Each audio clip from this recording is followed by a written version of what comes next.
So we are back, and let's take a look at this fascinating sentence in the Jie language. Now, and maybe you're looking at this and thinking, why is this in Chinese? Well, unfortunately, we did not have the IPA during the 4th century, so we had, and if we were a scholar in ancient China, we had to record other languages using Chinese characters because we just didn't have any other system. So here's a sentence in this Jie, this mysterious, all lost but one sentence Jie language, and it's written in Chinese characters. Now, if you're a modern standard Chinese speaker, maybe if you're a modern standard Chinese speaker, maybe you'll see this and you'll read, xiu zhi ti li gang pu gu chu tu dong, and or something like this. And that would be right for modern Chinese, but unfortunately, this is not modern Chinese. Modern Chinese was not,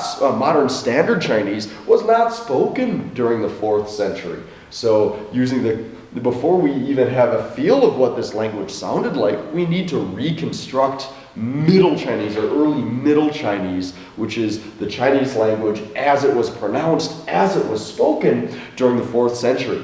Comparative linguistics has been good to us, and we are able to reconstruct this ancient language even without the conveniences of audio recording and things like that. We are able to reconstruct this language. And let's look at what the Middle Chinese would have sounded like. Now, Middle Chinese is a little bit different from modern Chinese. It's kind of like Cantonese beaten over the head with wu. But it retains these beautiful voiced initials, not in this sentence anyway, maybe one. These beautiful voiced initials and these beautiful stop consonants at the ends of syllables like Bokkok. You would never see that in modern standard Chinese.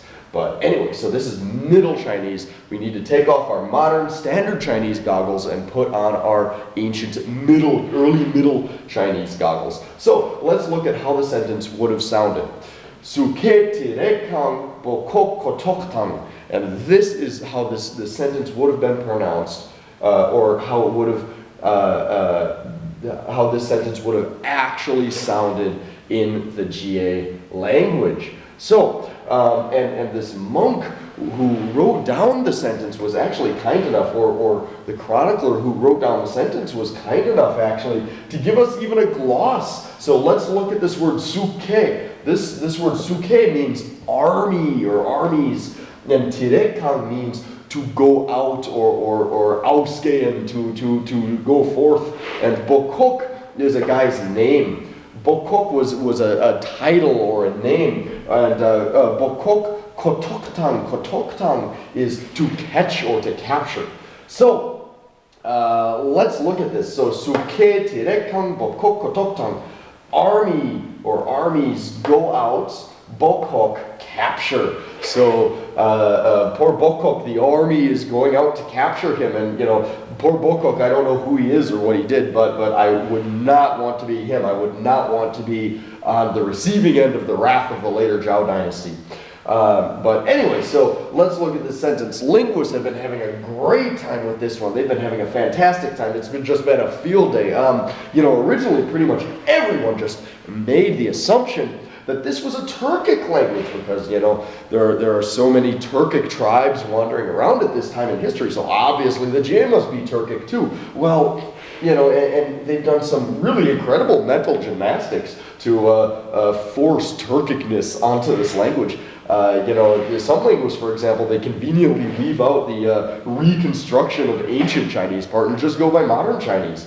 Other linguists did things like maybe grammatical or some phonetic tweaking. I mean, this is the kind of stuff that when I was in college and I had a paper to write 2 hours before it was due, this is the kind of stuff that I did. For example, tirekang. Well, tirekang doesn't mean go out in Old Turkic, but tashiking does. So, let's change the tirekang to tashiking and call it a day. Now, where did I put mine? Here. This is the kind of stuff that I used to do in college.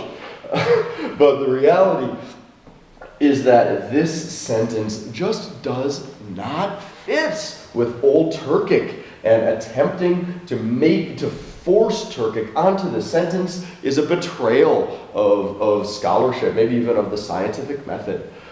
But interestingly, and this is by no means 100%, but interestingly, what does seem to fit with this sentence is none other than the Proto-Yeniseian language, or a language close to Proto-Yeniseian. Now, what is Proto-Yeniseian?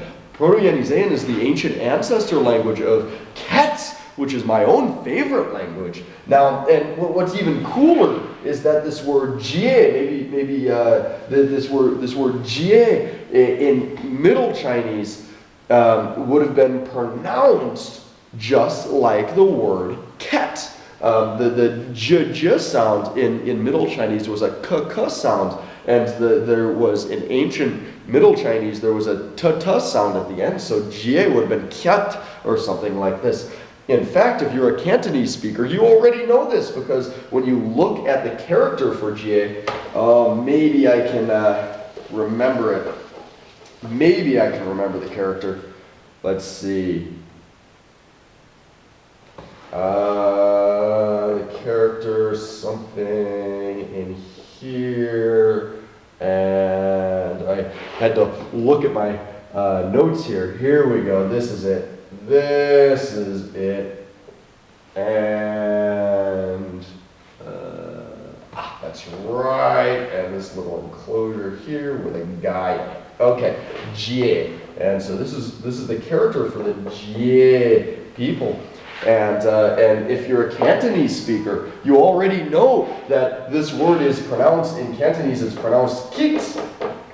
Or if you're a Japanese speaker, you already know that this word is pronounced in Japanese, it is pronounced kitsu, which is really eerie if we're talking about Yeniseic peoples. Of course, the Ket did not actually call themselves Ket, they called themselves Kinding, or people of the light, but interesting nevertheless. So, anyway, Proto-Yeniseian was, the ancient ancestor language to Ket, was spoken about 2,000 years ago, and it was spoken around the region of Lake Baikal. So it is not completely far-fetched that maybe some Yeniseian speaking badasses might migrate their way down into what is now China.